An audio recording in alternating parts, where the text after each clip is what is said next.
Our good friend John Kurtz, who the purple light behind him shines a little dimmer for the first 3 weeks of the season because it's been tough for the Wildcats so far. John, is there I never thought I would say this. Sometimes it's not the coach's fault; it's just how things go. But I never thought I would say this about a Chris Klieman team. Is there maybe a locker room issue, a culture problem with this team right now that they're not confident in together like most Chris Klieman teams have been? Yeah, well, appreciate you having me on. Yeah, you can see the light says Cats by 90. I think these days it's more like Cats minus 90 or by negative 90. I don't know. However, minus 90 might sound good. Anyway, yeah, I mean, I think they've got a real toughness problem is frankly what it feels like to me. And I think some of this is a reflection of how much different it is now with NIL in particular, but also the portal and the dynamics of the sport than it was even in 2022 when Kleiman won a Big 12 championship. Like, I think what you saw happen is they won the Big 12 title, and then there was this big crop of local recruits that they were chasing that were really highly coveted, Avery Johnson being the crown jewel of that. But Dylan Edwards, Lincoln Cure, who's on the roster now, a 5-star tight end that they got. Jordan Allen was a pretty highly sought-after defensive end that they have.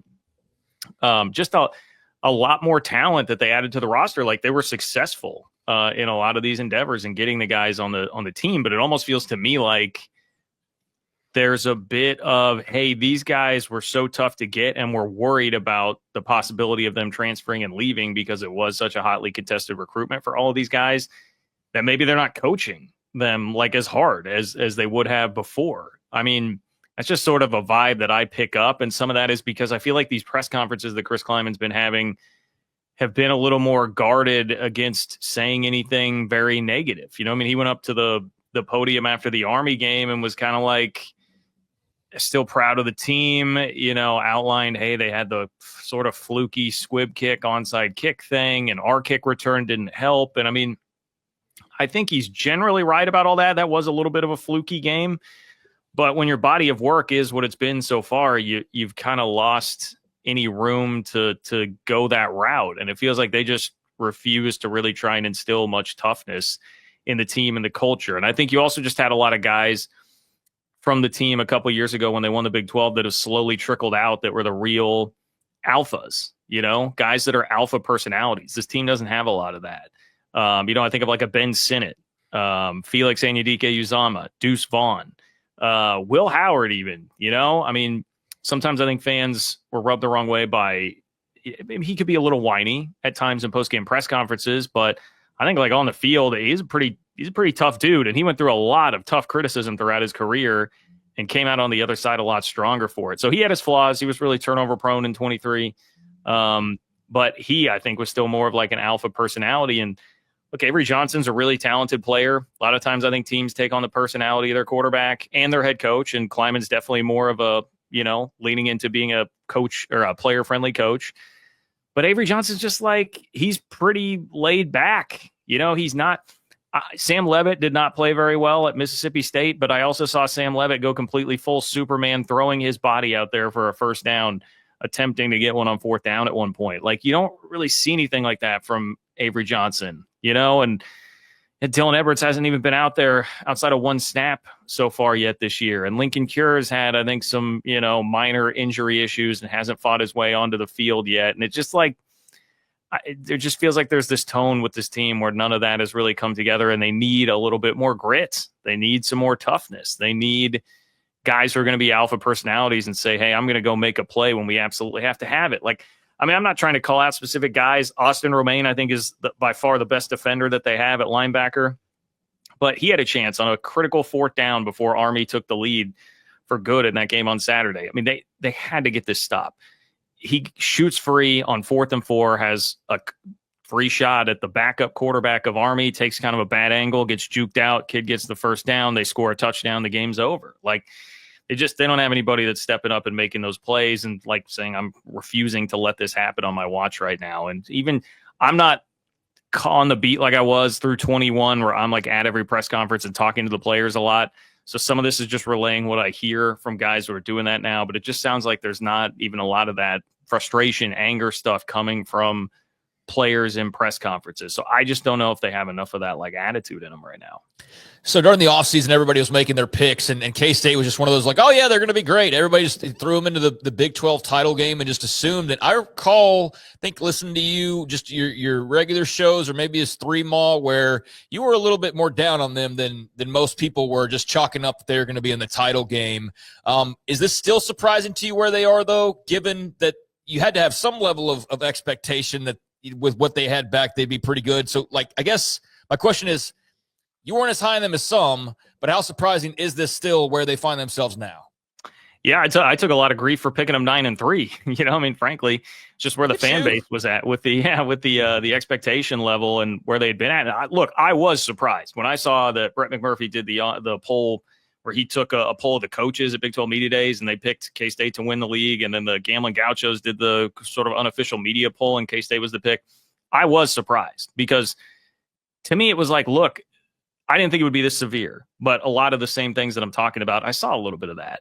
And some of it more with Avery at the time was just like, he's just so inconsistent with his actual play on the field. Like, I need to see more consistency in the passing game and or see him become, as weird as this sounds, a better runner of the football. He's very fast, but I think his feel for when to go, when to scramble, when to keep it, and we're kind of back to like toughness, like lower your head as a runner. He just avoids contact a lot. And I saw a lot of those things last year, and I was like, until I see him be the guy that's going to go make the crucial play in every game. Not that he never did it. Threw a huge pass to Jace Brown last year in the Colorado game in a clutch moment to win.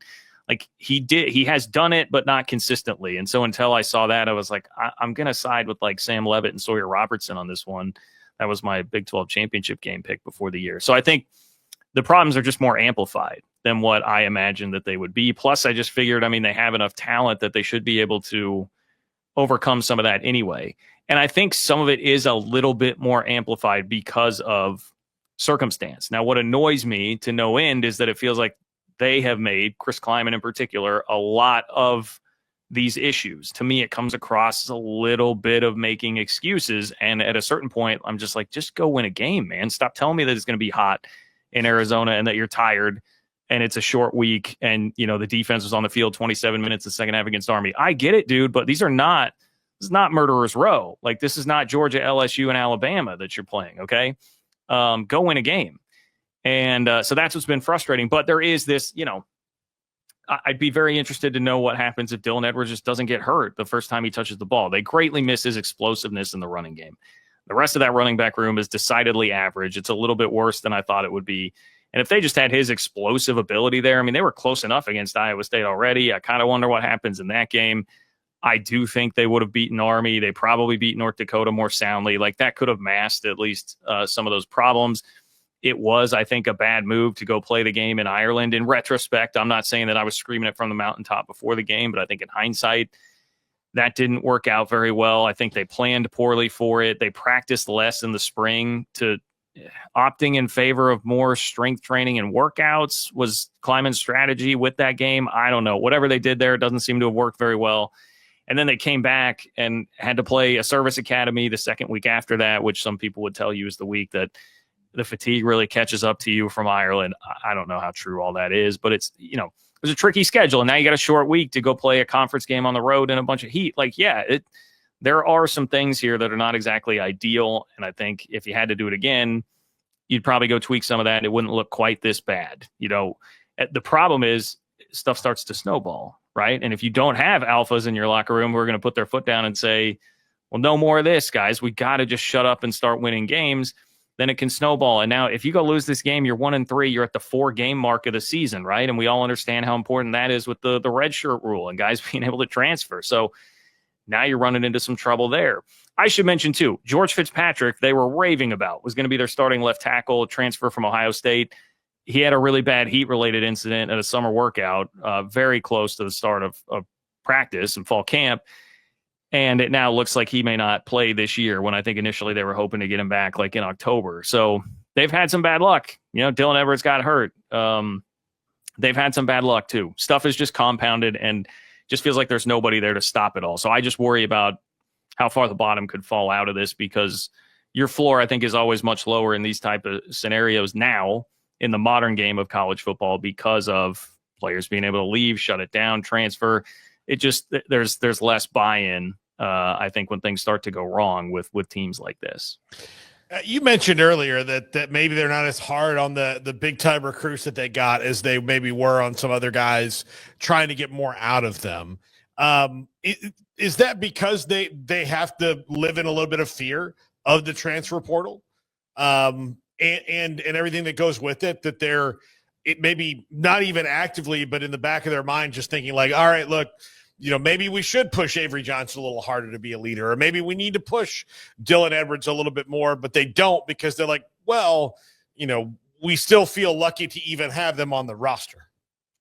Yeah, it's my speculation, but that is my speculation that there is some of that at play right now for a coach in Chris Klieman and a staff that is already inclined to be very player friendly in the first place, which was perfect when Chris Klieman was hired, because Bill Snyder 2.0, the end version of him, had skewed too far the other way, where it's, hey, not enough talent. There's way too much. He was just not striking the right tone at that point, and you needed to swing the other way, and it worked great. And now it just feels to me like it has swung too far the other way.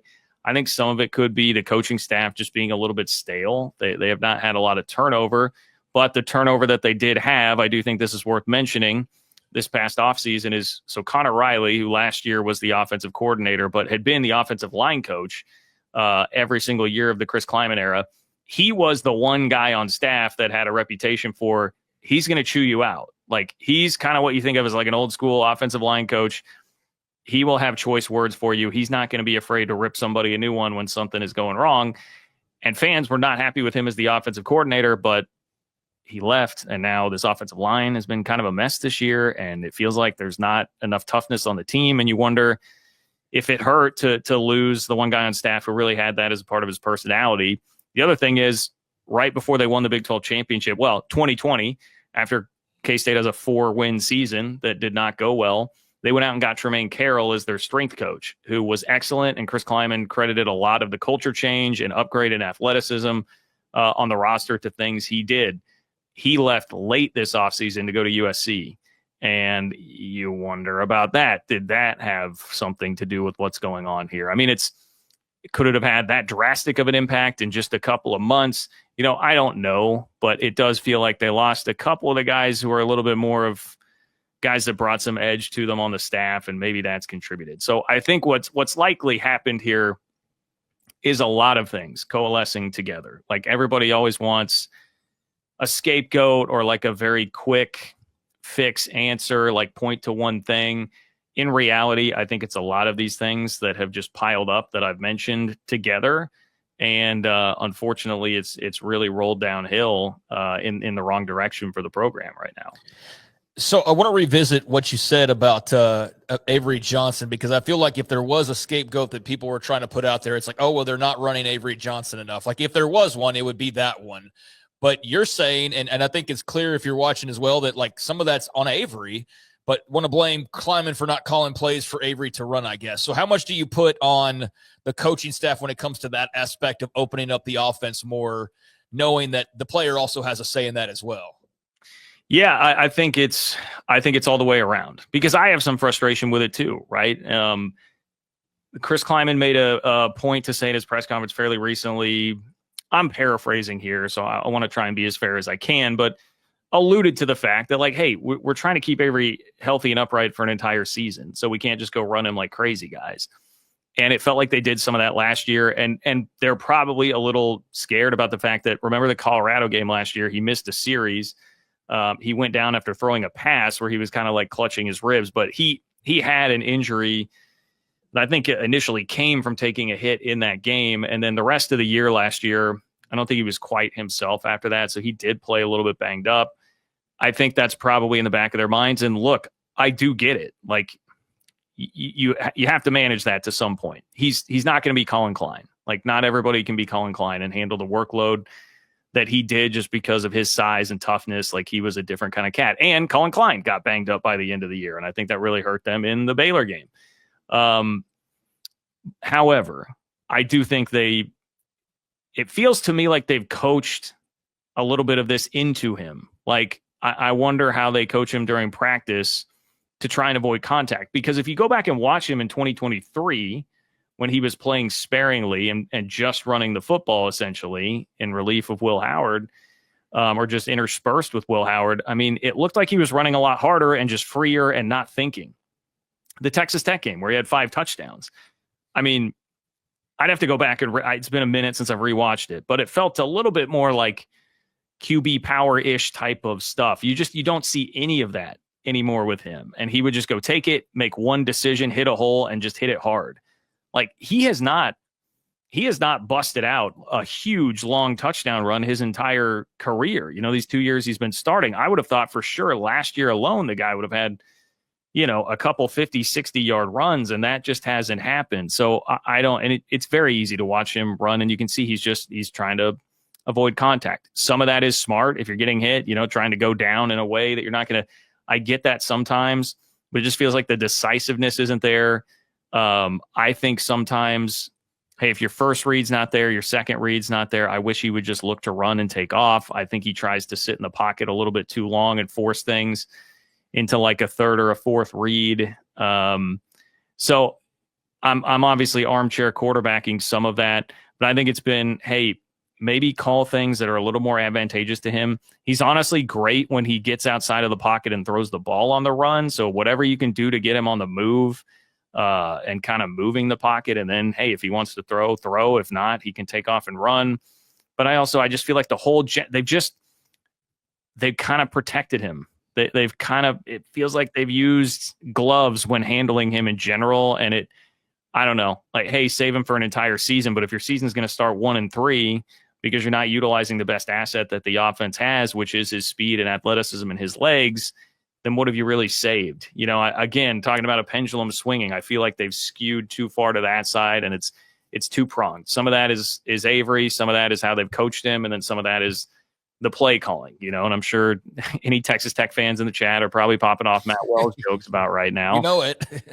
Because, I mean, look, I don't think that's worked very well. I'll be honest. I don't think that's worked very well, and I don't know that he has the reputation of being a real in-your-face, hey, I'm going to instill a lot of toughness in the team type of a guy either. So, I can understand the frustration there. Tech fans, I do have to say this.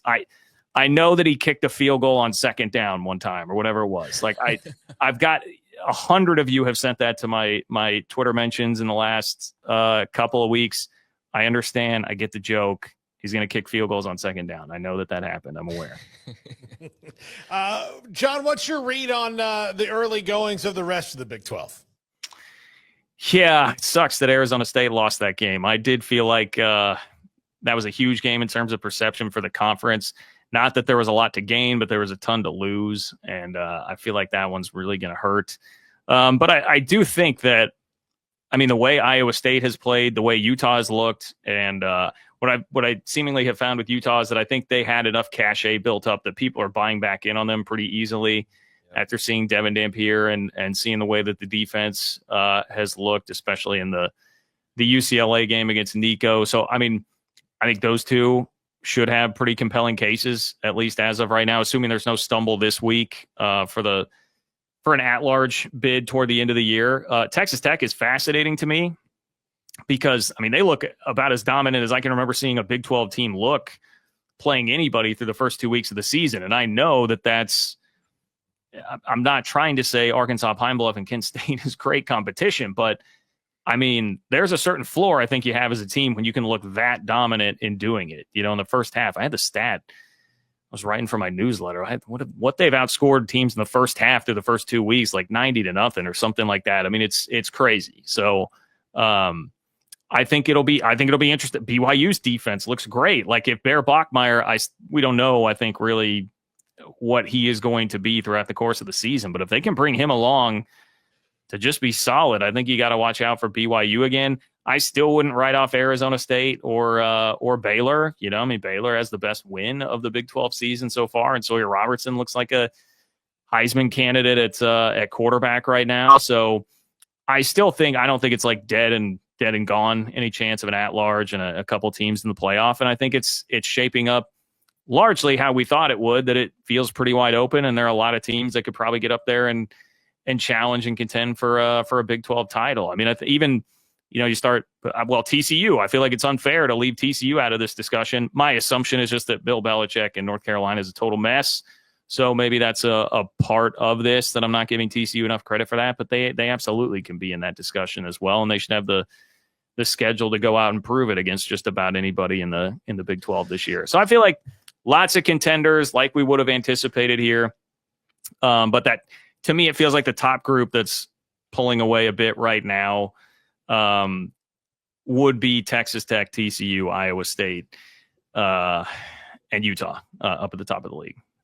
John, as far as tomorrow night, a couple of really intriguing games. Houston, Colorado. I think we're going to learn a bit more about those two, and they're in that like middle pack of we don't really know what to make of them.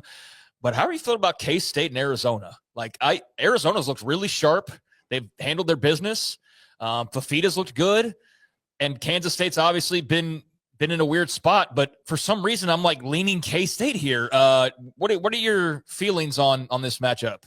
Yeah, Fafita, man, looked great last week, and got to be licking his chops looking at the K-State secondary. I don't think there's been a worse position group on the team than the secondary through the first couple of weeks. I mean, K-State gave up a 2-minute drill touchdown to Army with its backup quarterback last week, if that tells you how things are going defensively. Now, I know that's not all on the secondary, but yeah, it's weird. The lines flipped back and forth a little bit, but last I checked, I think K-State was still like a 1.5 point favorite. I don't have much confidence. I mean, I'll tell you on 3-ball, I picked Arizona to win like 34-23, something like that. I mean, they've got to prove something to me before I'm going to pick them to beat just about anybody right now, because they really should be 0-3, to be honest, with a loss to North Dakota. But to me, it's a weird game because it still is a non-con. I mean, this is the non-con series that was scheduled before Arizona had joined the conference. And so if you're looking at this from like a purely logistical standpoint for the K-State schedule, you'd be like, well, this game really doesn't matter that much. You're not getting an at-large bid with a loss to Army, no matter how well things go the rest of the way. And it's not a conference game, so it's not going to affect conference title race, or if you are holding on to some outside playoff shot. You could tell me, hey, maybe if you lost this game and then won the Big 12, you wouldn't be one of the 5 highest ranked conference champs. Okay, like maybe I would listen to that a little bit. There's not a ton of significance on the game, except for the fact that I think it means everything for K-State's season because of the mentality of this team. Like if you go lose another game and you're 1-3 right now after being basically the preseason favorite, I just don't know how you keep things together if you go lose another game right now. So, well, it doesn't like technically in a vacuum really mean much for the season. I think it absolutely is a massive game for K-State's season. And then for Arizona, yeah, it's kind of like adding some legitimacy to the 2-0 start, because nobody's going to get real excited about beating Hawaii and Weber State. But if you win this game, I think now everybody starts to look around like, well, okay. I mean, first of all, to start 3-0 and have 3 wins, I think is pretty significant. You'll pick up a lot of momentum, and this is at least a K-State team that has plenty of talent relative to the rest of the Big 12. So I think it's like Brent Brennan trying to legitimize all the changes made this offseason and new coordinators and all the change that program's undergone. It can definitely help legitimize it. And for K-State, it's just trying to get back on track and keep this thing from getting really out of control. And I mean, Houston, Colorado, also very interesting game, obviously, especially with Colorado making the change at quarterback. But Houston's defense has looked really good through the first couple of weeks of the season. Second in the Big 12 in scoring defense, second in the Big 12 total defense. I mean, Connor Wegman looks solid, 5 touchdowns, no turnovers through 2 games so far this year. Turnovers are definitely a question mark that I had about him. I feel like if Houston really is taking a step forward, that's a game they probably should win on Friday. But maybe Colorado has found something here with Ryan Staub at quarterback. I don't know. Really fascinating storylines I feel like going on in that game. John, I do not wish the curse of the leprechaun on even my worst enemy. And I saw it last year. You're seeing it now. That team that loses in Ireland, like it's just, and they've lost 2 games by 3 points and won a game by 3 points. So it's not like they're that far off, but that's what, I mean, I don't know. One makes the leprechaun happy. The other makes him mad. And I don't know. I don't know how to explain that Ireland curse. It's real, man. I don't know how to explain it other than saying it's a real thing at this point. I don't know how anybody can deny that. And Godspeed TCU next year. And my other frustration is that I saw the tweet going around the other day that the Chiefs like volunteered to go play a game in Ireland. And I'm like, can we not? Can my teams stop trying to go play games in Ireland? Like, why do we need to do this? So hopefully that doesn't happen. I don't know. They have Patrick Mahomes, who creates a lot of luck through his ability anyway. Like he just, creates this situation where the lucky things are going to go their way. So yeah, I get it, John. Believe me, we're in the support group together, brother. Yeah. John Kurtz, 3 Maw, K-Man Radio. John, thank you so much for hopping on today, and we'll talk to you soon. All right, take care, boys.